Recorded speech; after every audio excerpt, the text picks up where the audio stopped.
Halo Cinephile, apa kabar? Semoga sehat dan bahagia selalu ya. Pada kesempatan kali ini, Movie Rastis mau ceritain alur film yang berjudul Feng Yuzhou The Wind Guardians.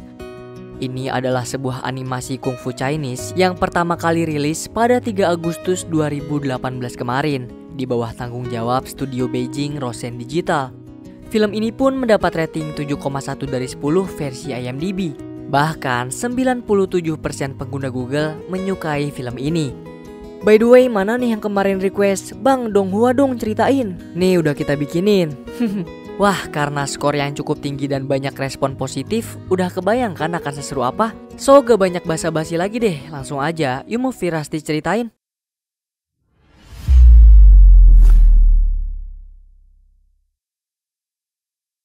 Sebuah sejarah menceritakan serangan 4 binatang kuno yang kejam. Hundun, Tau, Kyongki, dan Tauti berhasil dihentikan oleh para Shellen atau pelindung suci dengan elemen besi, kayu, air, dan api. Untuk perlawanan terakhir, mereka menggabungkan kekuatan sehingga memunculkan elemen baru, yaitu elemen angin. Dengan elemen itu, semua binatang kuno berhasil tersegel di dunia manusia. Untuk menjaga kedamaian, Shellen mewariskan kekuatan mereka dari generasi ke generasi dengan sebuah lambang di telapak tangan mereka. Dan mereka akan memikul beban untuk bertanggung jawab melindungi umat manusia. Kita beralih ke masa saat ini. Ada seorang pria bernama Lan Ming. Ia tunanetra, namun di balik kekurangannya, pendengaran Lan Ming sangatlah tajam. Tapi dia nggak bisa tuh merasakan getaran tai yang lunak. Sekitar 30 menit yang lalu, Lang Ming mengakal-ngakali bocil buat beli buku dan cap tangan yang dijual olehnya. Ia juga mengaku kalau dirinya adalah Shellen ke bocil-bocil itu. Nah, gak lama kemudian, sekelompok bandik memporak-porandakan kota. Mereka membuat semua orang takut. Dan karena Lang Ming gak mau bayar uang keamanan, jadi mereka mengejarnya deh. Dan itulah yang terjadi sekarang pada mereka. Usaha pelarian Lang Ming sia-sia, ia terkepung oleh para bandit. Tapi dia segera teriak manggil ibunya. Beginilah mama menyelesaikan masalah tanpa membuang banyak tenaga. Di sebuah kuil tua, Yi Henshi menyelamatkan gurunya dari imajinasi yang dibuatnya sendiri. Ia baru kembali dari tugas yang diberikan gurunya untuk mencari informasi dari Shellen lain tentang perburuan siluman. Setelah melewati para bandit, Lang Ming bersama mamanya pergi bertaruh di kasino. Dengan menggunakan pendengaran Lang Ming, mereka bisa menang dengan mudah karena ia tahu dadu berapa yang akan keluar.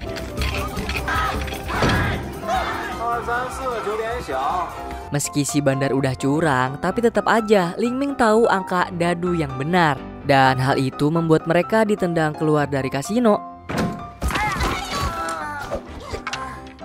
Setibanya di rumah, Lang Ming mengingat masa saat ia memiliki seorang ayah. Pada waktu itu, ayahnya selalu memotivasi Lang Ming untuk menjadi Shellen. Selain karena tanda yang ada di tangan Lang Ming, ia pun menerangkan banyak hal agar bisa mendapatkan kekuatan angin. Bahkan sampai ke hal yang absurd sekalipun. Namun setelah itu, beliau benar-benar pergi terbawa angin dan tidak pernah kembali. Hasil uang yang didapatkan Miji digunakannya membeli obat herbal untuk mata Lang Ming. Ia tidak peduli meski udah lebih dari 2000 kali beli obat dan tidak berhasil, namun setidaknya sebagai seorang ibu, ia sudah berjuang semampunya untuk darah dagingnya sendiri. Lang Ming lagi meratapi nasibnya, ia masih ragu sama takdir yang ada di dirinya. Namun gak lama kemudian ia mendengar sebuah suara yang membuatnya penasaran. Lalu dari sumber suara itu, ada seorang remaja wanita yang lagi nyoba untuk mengambil sebuah gangsing. Karena mendengar ada seseorang datang, ia pun bersembunyi dan melihat apa yang terjadi jika Lang Ming mengambil benda tersebut. Nah, cewek ini bingung dong, kok bisa sih dengan mudah dia mengambilnya? Terus karena si cewek udah ketahuan juga, jadi ia pun mencoba merebut gangsing itu dari Lang Ming. Apesnya dengan tanpa sengaja, Lang Ming menelan gangsing itu lalu jatuh ke dalam retakan tanah. Keesokan harinya, Lang Ming tiba-tiba bisa ngeliat nih hal yang belum pernah ia rasakan sedari lahir.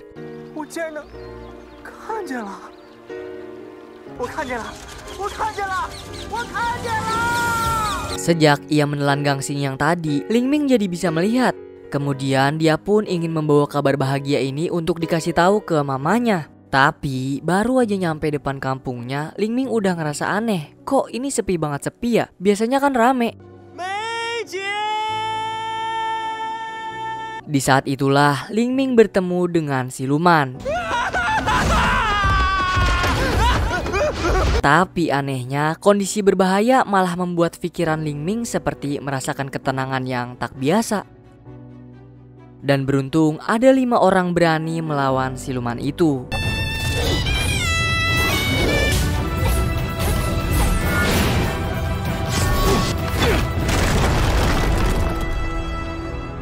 Penduduk desa keluar untuk berterima kasih kepada mereka yang telah mengalahkan siluman tersebut. Nah, ternyata merekalah para Shellen. Zhanqi si pengendali kayu, Ya Budong pengendali tanah, Qianju pengendali air, Chen Yue pengendali besi, dan Biting pengendali daun. Mereka semua memiliki cap di telapak kirinya sebagai penanda bahwa mereka adalah para Shellen. Tapi cap yang dimiliki Ling Ming berbeda dengan milik mereka. Ling Ming pun disalahkan atas kejadian barusan. Penduduk menganggap kalau ia telah memancing siluman tadi untuk masuk ke desa mereka. Selain itu, para bocil juga menganggap Ling Ming sebagai seorang penipu karena cap di tangannya berbeda. Seorang warga menyadari siluman itu kabur dari tumpukan batu. So nggak pakai lama dah, Zhanqi, Qianju, dan Chen Yue mengejar siluman, sedangkan Ling Ming pergi untuk pulang ke rumahnya. Namun sesampainya, maksud hati ingin memberi kejutan kepada sang ibu, ia malah terkejut dengan keadaan rumahnya. Ling Ming amat panik, ia sangat takut jika ada sesuatu yang terjadi menimpa ibunya. Di saat keinginan sang ibu agar anaknya bisa melihat terkabul, ia justru menghilang. Kemudian datang gadis yang sebelumnya. Ia tahu kalau semua kerusakan itu diperbuat oleh siluman yang tadi. Jadi ia pun membuat kesepakatan sama Ling Ming. Nah, gadis ini bakal nganter Ling Ming bertemu mamahnya dan menukar dengan gangsing yang ada di dalam perut Ling Ming. Demi menemui sang ibu kembali, dia pun setuju dah. Perjalanan panjang mereka berdua lakukan, mendaki gunung lewati lembah.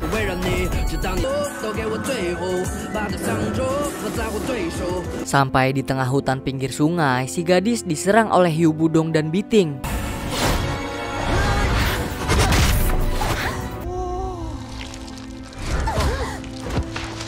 Ternyata gadis ini merupakan seorang yang memiliki kekuatan Zero, suatu kekuatan yang bisa menghidupkan para siluman.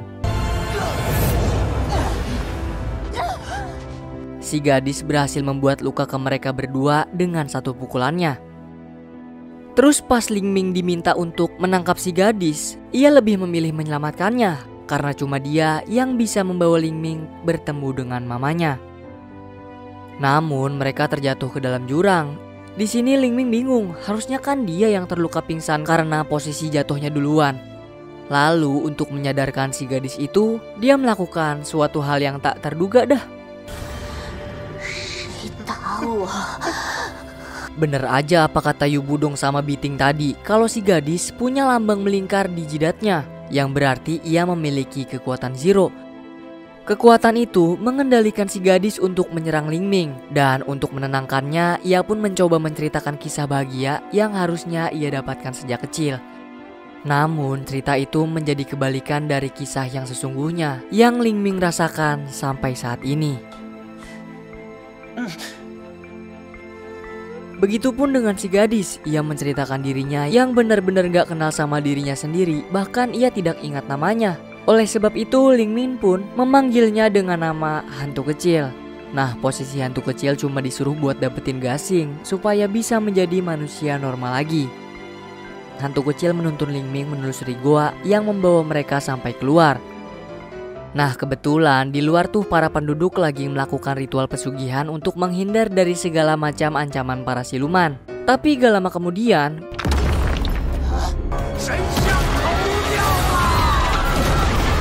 penduduk tersebut langsung menangkap mereka berdua dan menganggap kalau mereka adalah sesajen yang diberikan untuk menghindari bencana para siluman.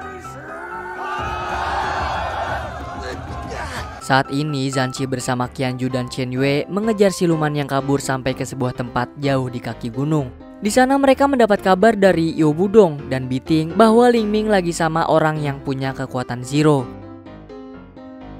Ritual persembahan dimulai, tapi uniknya bukannya dibunuh atau apa, mereka berdua cuma disuruh mandi dalam kolam doang.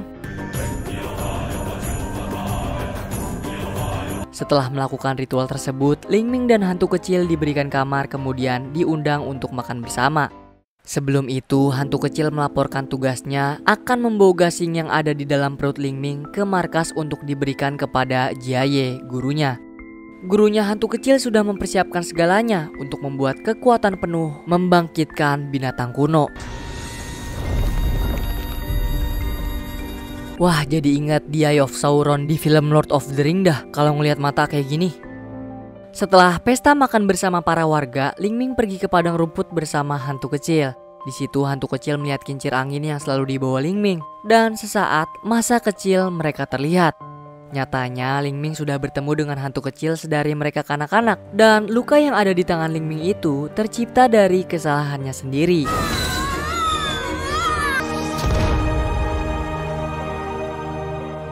Tapi walaupun ada bekas luka, sang ayah menghibur Ling Ming kalau itu adalah tanda ia akan menjadi Selen, yang bikin Ling Ming menjadi senang banget. Ia juga diapresiasi oleh ayahnya karena telah berani melindungi orang lain. Hantu kecil mengadu ke tetua di desa untuk menolongnya mengeluarkan gasing dari dalam perut Ling Ming. Terus ternyata tebakan tetua benar nih kalau gangsing yang ada di dalam perut Ling Ming adalah gangsing yang ada di Gunung Batu dekat desa Xiaoyanggang. Kemudian ia pun menunjukkan sebuah sejarah mengenai gasing tersebut. Diceritakan dulu ada seorang pahlawan yang menggunakan gasing tersebut untuk menyegel kekuatan jahat.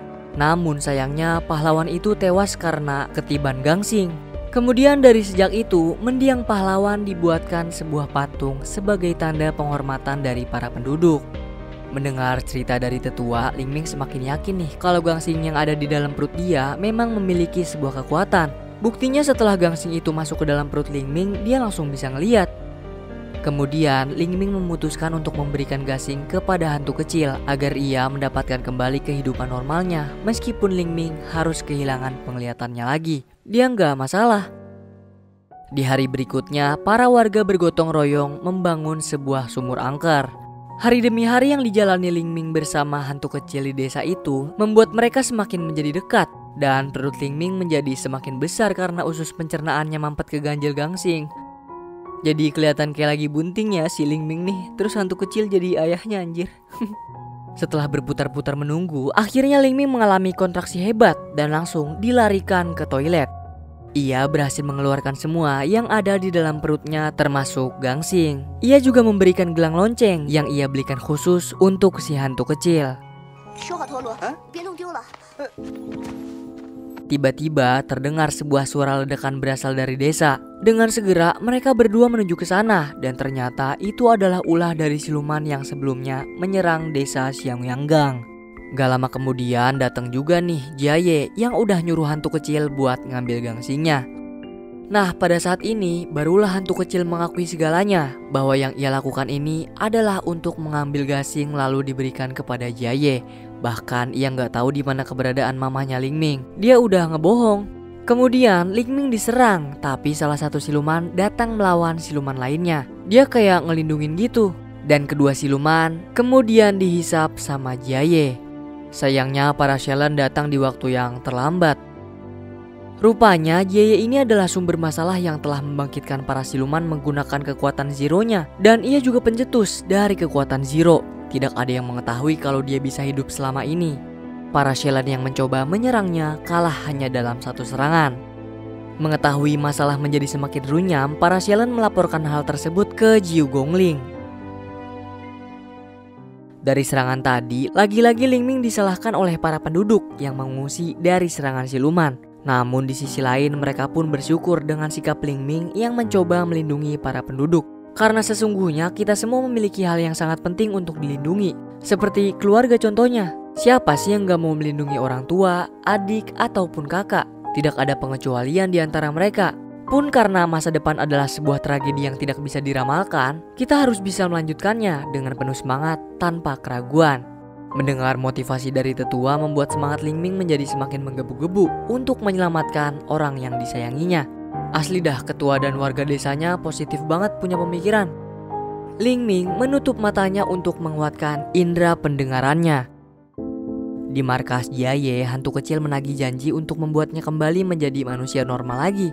Tapi ternyata Jiaye mengkhianati dan bilang kalau hantu kecil akan menjadi manusia normal ketika ia mati. Dan kekuatan Zero akan menghilang secara perlahan dari dalam tubuhnya. Ia juga mengetahui hal yang mengejutkan dari Jiaye, bahwasannya isi gasing yang ia dapat adalah roh ganas monster kuno Tao Tie. Saat Tao Tie bangkit, maka seluruh isi dunia akan berada di tangan Jiaye. Secara tiba-tiba, Ling Ming sudah berada di dalam gua markas Jiaye. Hantu kecil tahu maksud kedatangannya. Gak pakai lama, jadi ia pun langsung membawa Ling Ming ke dalam kandang para siluman. Ternyata mamahnya Ling Ming diubah menjadi seekor siluman nih. Dan kini ia ada di antara para siluman tersebut. Nah, dulunya siluman-siluman itu adalah seorang manusia. Tapi kini manusia yang diubah menjadi siluman cuma bakal menjadi makanan buat monster Tao Tie. Perubahan manusia menjadi siluman juga dikarenakan sebuah hasrat yang kuat. Contohnya kayak Meiji, mamahnya Ling Ming. Beliau sangat berhasrat untuk mengembalikan indera penglihatan Ling Ming hingga rela menjadi siluman. Gak lama kemudian langit gua mulai runtuh dan mengeluarkan semua siluman yang terkurung di dalam. Ling Ming masih mencari mamanya yang sudah berubah menjadi siluman. Dan teriakannya menghentikan langkah lari seekor siluman. Mereka berdua berusaha untuk saling bertatapan.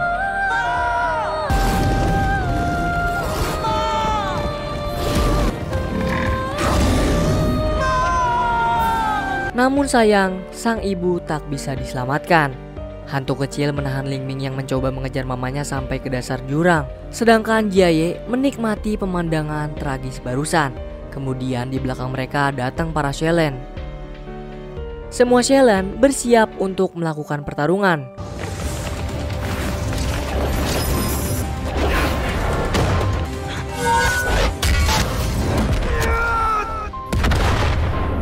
Mereka berhasil membuat Jiaye tertunduk lemas dengan serangan combo. Namun sayangnya tidak bisa tuh menggagalkan kebangkitan dari monster Tao Tie. Semua penduduk di berbagai desa lari bersembunyi menghindari bencana tersebut.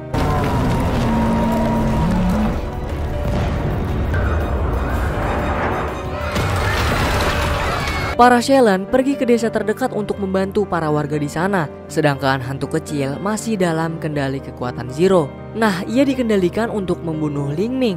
Tapi karena tidak ingin melukainya, jadi ia memilih untuk menusuk dirinya sendiri.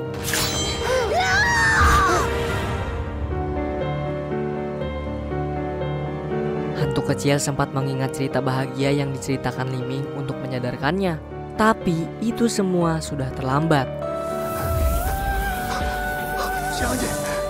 Ling Ming melampiaskan semua kekesalannya kepada Jiaye.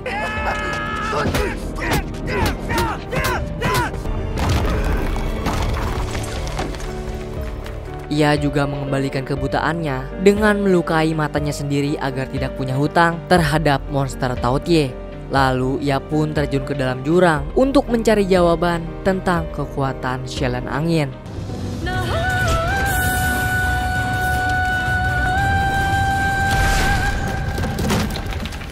Tao Tie menyerang secara membabi buta. Para Shellen membuat segel pelindung untuk melindungi desa Xiaoyanggang dari gempuran Tao Tie. Mereka siap untuk melindungi desa sampai tetes darah penghabisan. Di saat-saat genting, datang pelindung dengan kekuatan angin yang menghalau serangan Tao Tie. Dialah Ling Ming, mengambang tegap untuk menghadapi monster Tao Tie. Semua penduduk termasuk Shellen terkejut betul. Mereka amat kaget melihat sosok dirinya yang merupakan seorang Shellen agung pengendali angin. Ia mengambil inti kekuatan gasing Tao Tie, menyegel semua kekuatan dan mengeluarkan para tumbal siluman dari dalam tubuh monster tersebut. Ling Ming menyelesaikan pertarungannya dengan satu serangan.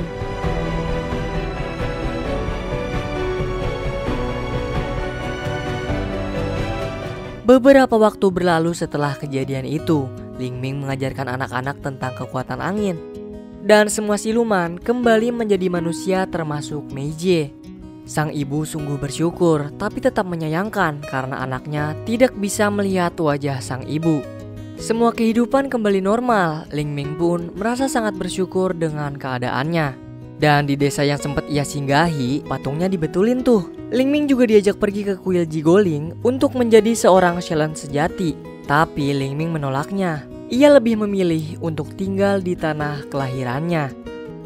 Ternyata yang dulu pernah nyelamatin desa itu dari serangan monster adalah ayahnya Ling Ming, yang mana dia adalah seorang Shelan agung pengendali angin. Wah wah wah.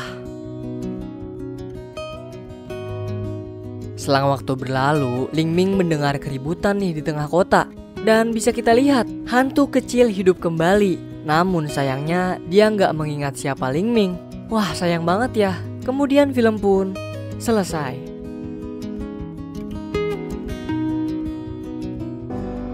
Nah itu dia alur dari film Feng Yuzhou The Wind Guardians. Gila sih, kami ngerekomendasiin banget kalian buat masukin ke list film yang wajib kalian tonton langsung. Soalnya banyak banget pelajaran dan adegan haru, seru, dan kocak yang emang kalian harus rasain langsung dah pas terjun ke dalam filmnya. Kalau movie Rastis pribadi sih, pas nonton ini banyak ketawa dan merindingnya karena emang ngaduk emosional banget, parah dah. Movie Rastis memberi skor 9 dari 10 jengkol nih, yang berarti bau banget buat kamu nikmatin. Menurut kamu yang udah nonton film ini gimana? Kamu setuju gak nih sama skor yang kami kasih? Apa ternyata kegedean? Dan terakhir, Movie Rastis mengucapin banyak terima kasih buat kamu yang udah nonton konten kami. Terus support channel ini dengan tekan like-nya jika kalian suka. Kalau ada kritik, saran, atau request bisa banget di komen-komen kayak biasa. Pokoknya jaga terus kesehatan dan semoga keberkahan selalu menyertai kita. Salam dari kami untuk kalian semua. Cheerio!